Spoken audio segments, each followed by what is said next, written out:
Ahoy hoy, welcome back to Penbrook Plays and our continuation of Lords and Villains IGC Showcase. As I said before, it's developed by Honestly Games and published by 1C Entertainment. It's a colony building sim with management capabilities and things like that as well, and it's very good fun. It's set in sort of medieval times. So where we last left off, we had our colonists building their houses.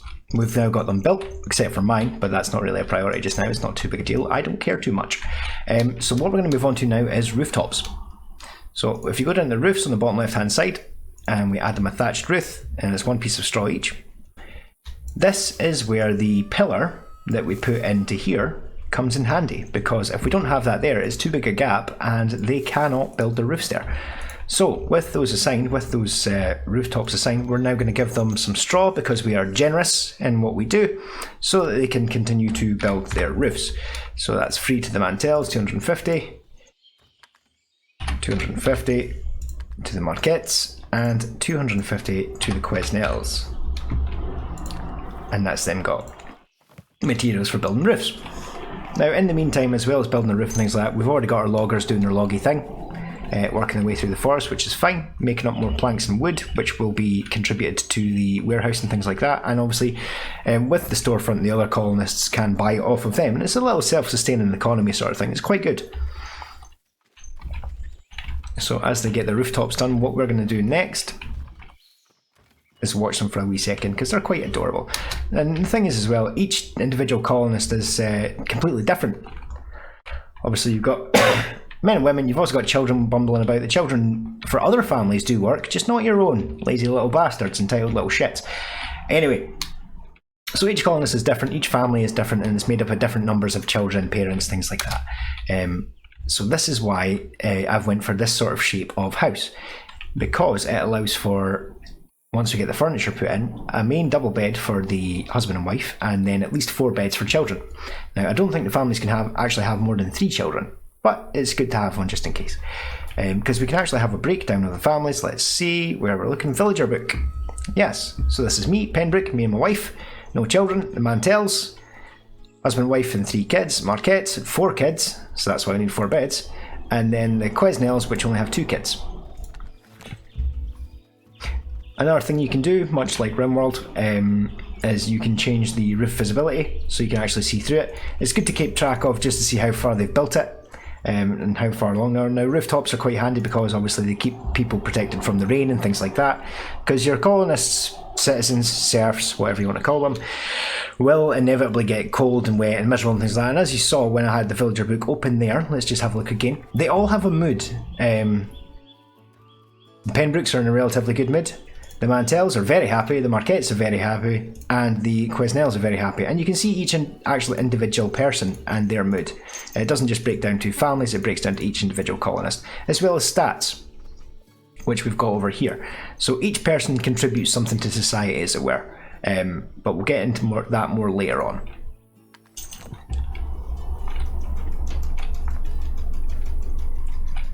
So everybody's sleeping just now. We've got everybody building their roofs quite contently, getting there. Might need to issue them more straw, I'm not too sure. We'll see how things look in a minute. In the meantime, we're going to assign fishing land and farming land. So we've got a fishing pool. Switch to zones. Fishing pool, here we go. And much like the forest, we want to do it slightly bigger than what it actually is, but covers the general area. So that's fine. And we now assign it to a family, the Quesnels, yup. Now you can also increase taxes, which will be the likes of fish, wood, crops, stuff like that. And we're just going to leave it down at 10% just now. So that's the Quesnels now got a fishing village to deal with, and we need farmland. So farmland, let's go for a wee farming zone. Let them work away, continue working while we do this. Farmland here, and we'll just do a big section here. Now much like everything else, it doesn't have to all be fully used. It's just handy to have the space if you need it. So what we're going for is production, farming soil, and we're going to just chuck out 10 by 9, so that'll be 90 squares, and we will assign that to the farming family, the Mantels. And there we go.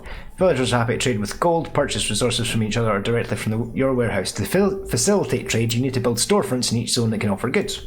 So we've already got one storefront, and what we're going to do is wait. Oh no, they're going to need more straw, it seems, to finish off their roofs. So let's see, because obviously we get everything back again afterwards, so we'll give them another 100. And we will probably pick up emergency straw soon.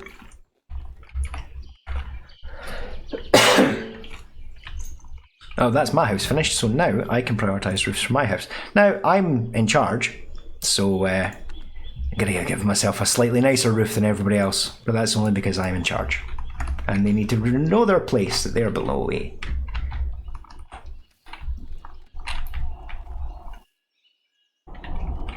That's the rooftops getting built now, which is good.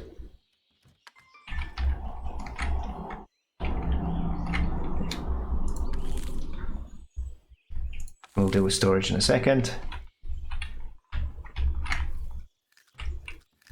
We're all working away quite content. How are they looking? Getting there. With their wee straw roofs on their big houses. The one thing I will say is they are a bit slow. Just with building things and stuff like that, it is a little bit slow. It takes a good few days, which obviously in real life it would do. Plus as well, they're split between doing their jobs and building up their house at the same time. That's why, as I said, it's important to prioritise, you know, the building first and then the jobs and stuff like that. However, you will use materials and need materials, so it's probably better to have, you know, your foresters working away and stuff like that, because they will need planks and stuff. So we've got our offer straw from your warehouse for free. Let's see, did he pick up more emergency straw? No. So I don't have any straw to offer. Oh well. I can offer wood planks from my warehouse for free. Wood from my warehouse for free. Offer.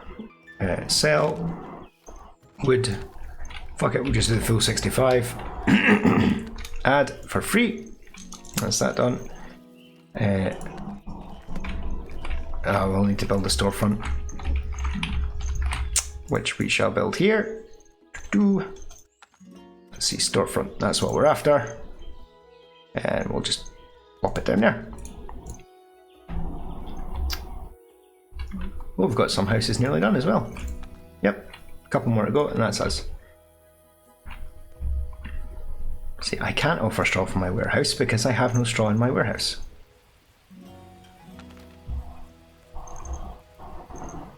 Ah, so you guys have still got... What I'll do, once their roofs are built, I'll just seize all their straw off them. Because I'm good like that. That's the thing as well, which is quite handy in this game. If you give your colonists too much of one thing, or the wrong thing and stuff like that, you can seize it back off of them. And it doesn't affect their mood or anything, at least not that I've encountered. So everything's hunky-dory. So if you've got your loggers who are not selling things, maybe you forgot to put down a market or something like that, and they've got a ludicrous amount of planks and things, you can seize the planks off of them and then sell them in your warehouse and stuff, or offer them for free or whatever.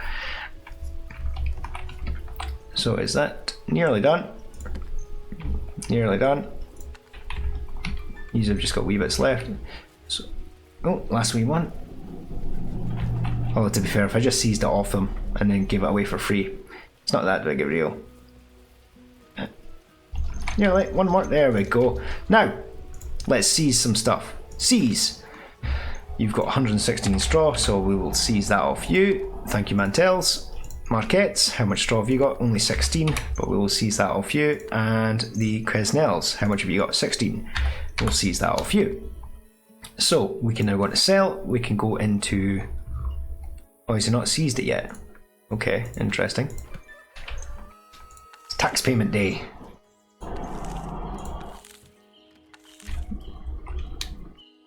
So on tax payment day, your colonists will give you 10% of their stuff. Where's the straw that I seized? Did I not seize it? Yes, I did seize it.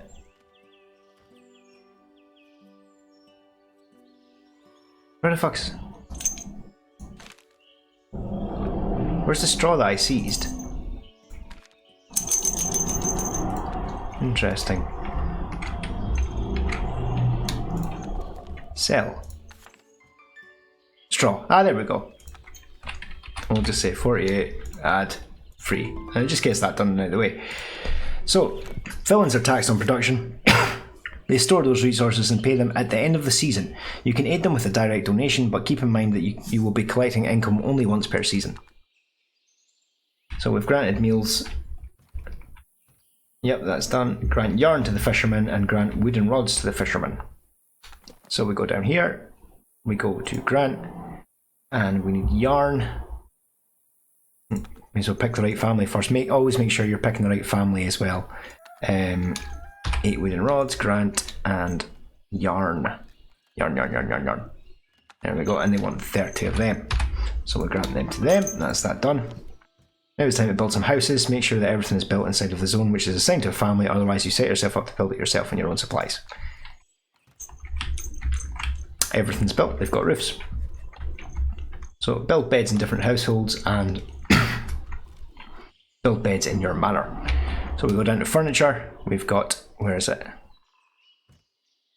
Wooden double bed for me because I'm the king. Serfs can have straw beds. As I say, they need to know their place. I am above them. 4 beds. Nope. It's weird that it lets you. It's weird that it lets you actually lay the plan in the wall. I'm surprised about that.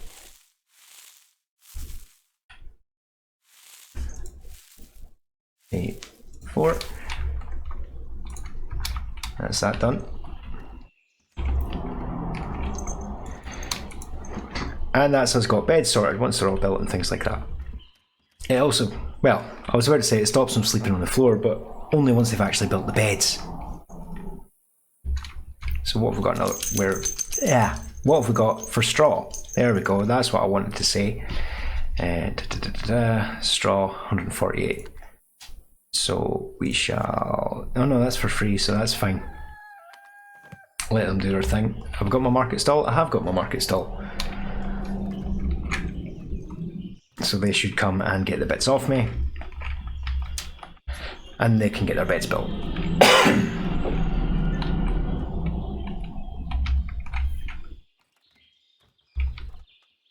Resources sold out. Well, resources sold out. Let's find out. Let's have a look. Open a warehouse book. Sell. Ah, the straw is already gone. Structures like cauldron and oven use firewood to fuel and heat. Villagers will stockpile firewood for cooking as long as they have wood blocks and ground storage to store them, which we will get to in a second.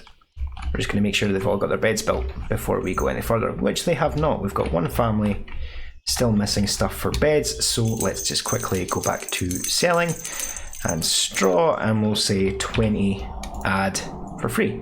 Yeah, and that should get them on their way to getting their beds built, and then they no longer have to sleep on the floor. But they'll not bother building them first.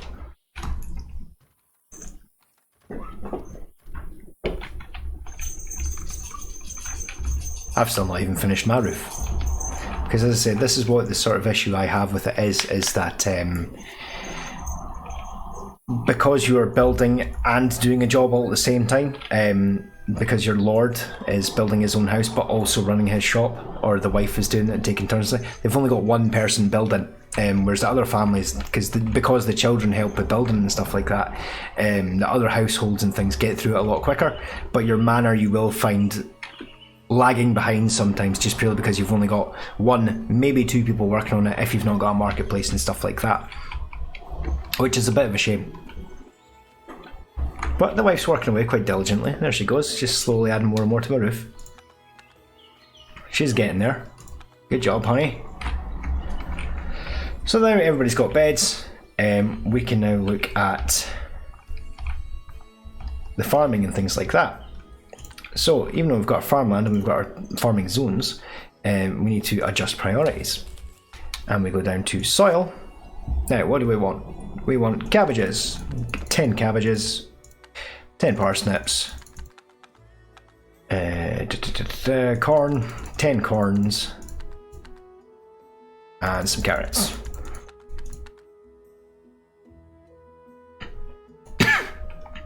And that's that covered. With the fishing, we shall adjust priorities.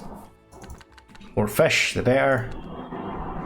And we need to build some rods, which go on land, into the water there, into the water there, into the water there, into the water there. We need a net,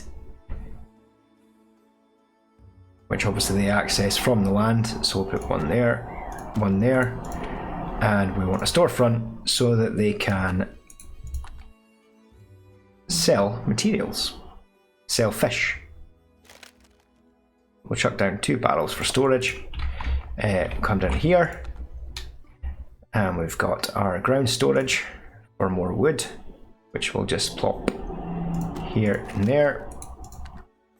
We've got our sawhorse chest, rusty chest for crafting materials and precious items. Don't need to worry about that. Actually, we do, because it's crafting materials, which we'll just put beside the store.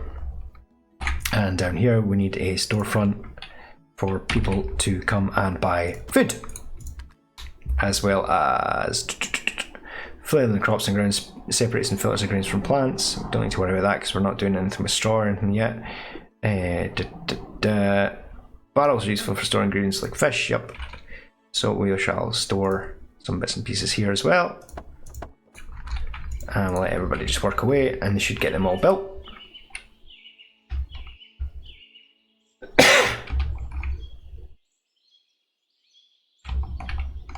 How's my ceiling coming along? Very slowly. So now that's everybody got a job. So what, as I say, what they'll do is they'll go between doing their actual job and building and things like that, as well, and buying stuff off of other people and things. So usually if you've got a family of 4 or more, whatever it may be, one person will man the storefront while the rest of the family either do the job of fishing, cutting wood, farming, things like that. And if you've got building, you know, the best suited for building will go away and do the building as well. So to say, it's all very self-controlled, self-contained, and it's quite nice. So what do we need to do now? We need to build some wooden blocks in households, build ground storage in households, build wooden blocks in your manor, and build ground storage in the manor, and make some firewood. So what we'll do is we'll go into furniture. Is it furniture? It is not furniture. It's production. And we need a wooden block used to work on stone, ores and woods. This is basically a chopping block that you would have for cutting firewood. So we'll chuck them outside. But as I said, because we made the zones bigger than what they need to be, they will still be used by the appropriate family. So that's got our wooden blocks, and now we need ground storage. Storage. Ground storage, which we shall put in here, 2 for each. 1, 2, 1, 2. Because these are going to be our storerooms. 2 storerooms. Ground storage in the manor, that's fine. And then we need to make firewood, which we'll get to in a minute. We shall just let everybody keep working for now. Quick reminder on how to make firewood. All resources are either gathered from the area or produced by villagers from other resources. Learn about different zones and understand the chain of production. Okay, that doesn't actually contribute. We can craft.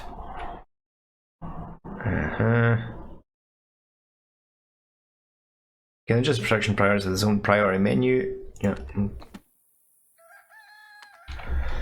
Doesn't actually give a very detailed explanation, but then again, yup, I thought that might be the case.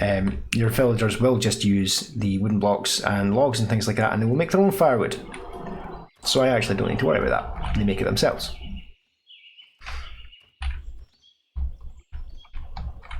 I just need you guys to finish off your ground storage. There we go. Fireplaces and candles. Okay.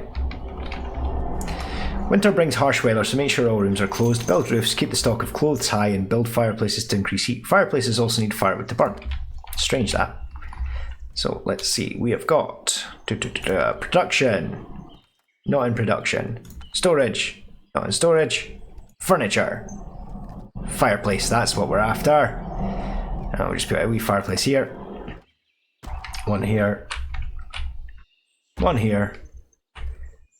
one here. So this has got our fireplaces. And we want candles. Doesn't cost anything to build candles, which is nice, so we'll put two in each room. Just makes everything nice and lit up so everybody can see. There we go. Because as far as I'm aware, the candles do not incidentally set things on fire or anything like that. And I've not got kids yet, so I don't need to worry about their bedrooms really too much. This has got our fireplaces and candles. Every area needs a set of structures to be fully functional. You must make sure all structures are inside of the area of the zone, as your villagers are not allowed to use them otherwise. This dives back in with what I've been saying for the beginning. If you're building things for villagers to use and stuff like that, it has to be in the appropriate zone. So if you're building a chopping block for a household, it has to be in the household zone. If you're building farming land and bits for farming, it has to be within the farming zone. If it is out with the zones, they will not use them. It's that simple. It's not like you can just build bits and pieces anywhere and they'll go and use them, oh, because they're over there. No, they have to be in the zone assigned to them. So our farmers are working away quite quickly, that's good. Set ignore soil for your regeneration purposes to 0. Okay. So we go over to adjust priorities, soil, and we set it to 0, and we do that. Oh, I'm missing a fishing net, okay. Many zones use a different set of structures tailored to the type of work they need to do. Study the requirements on every zone and make sure nothing is missing. And that's the thing as well, when you click a zone, it will show you the recommended things for the zone. So obviously you've got your beds, your shelves, your wooden blocks and things like that for households. For farmland, you've got your farming soil, trees, silos, barrels, blah blah blah. For your forestry, you've got your sawhorse and things like that. And for fishing zone, and this is what we need another net.